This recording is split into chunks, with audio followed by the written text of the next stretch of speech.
What comes to mind when you hear the word grief? For most people, it's death.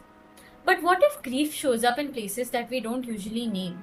Hi, I'm Divyanshi, a therapist at Talking Distance, and today we're going to talk about something that we don't recognize enough: everyday grief.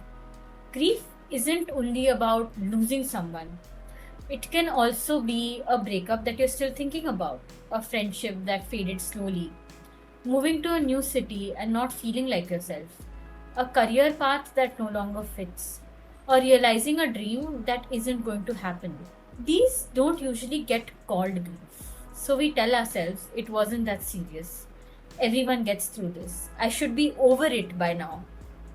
But here's the truth: grief isn't defined by death, it's defined by loss.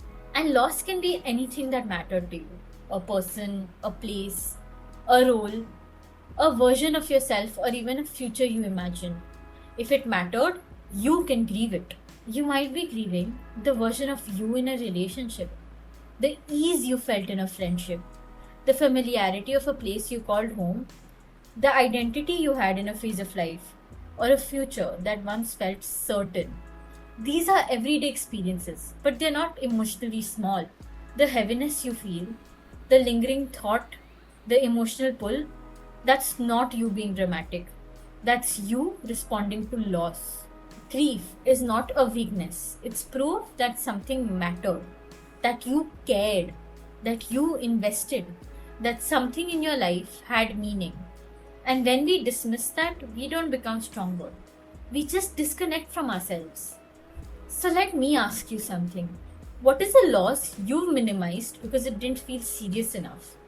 And where have you told yourself to just get over it instead of understanding what you felt? This series is about creating space for these experiences, not to stay stuck in them, but to understand them. When you name your grief, you don't fall apart, you just begin to make sense of yourself. Sometimes one of the hardest parts of a breakup isn't always the person you lost. It's also the life that you thought you were going to have. When a relationship ends, people often say things like, just move on. You'll find someone else. It clearly wasn't meant to be. But breakups are rarely that simple. Because you don't just lose a person, you lose routines, shared meanings, inside jokes, and a sense of emotional safety.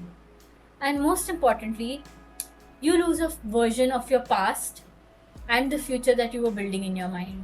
A big reason breakups feel so difficult is because of the difference between attachment and compatibility. You can be deeply attached to someone and still not be compatible with them. Attachment is about emotional bonding, the comfort, the familiarity, the way your system learns to feel connected. Compatibility is about whether you can actually build a life together in a sustainable way. And sometimes relationships end not because the attachment wasn't real, but because the compatibility wasn't enough. Which means you're left grieving something that felt real, even if it couldn't fully work. A large part of breakup grief comes from losing the future you imagined. The trips you thought you'd take, the version of your life you pictured together, the sense of this is where I'm heading. And when that disappears, it can feel disorienting, not just emotionally but also existentially. Because now you're not just asking why this ended, you're also asking what happens to the life I thought I was moving towards. A lot of people look for closure from the other person. One last conversation, one perfect explanation, something that will make it all make sense. But closure doesn't always come from them. Sometimes closure is something you build internally. It comes from understanding what the relationship meant to you, what it gave you, and why it couldn't continue the way you needed. And this is the part that often shifts things. You're not just grieving them, you are grieving who you were with them.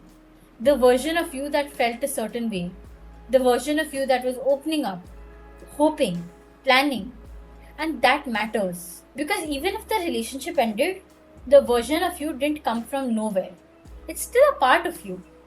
Instead of asking, why am I still not over them? Try asking, who was I becoming in that relationship? and what part of that version of me still wants to exist in my life. Because moving on isn't just about letting go of a person, it's about integrating what a relationship awakened in you and carrying that forward in a way that still feels like you. In the next part, we'll talk about when friendships fade. Subscribe and stay tuned for more.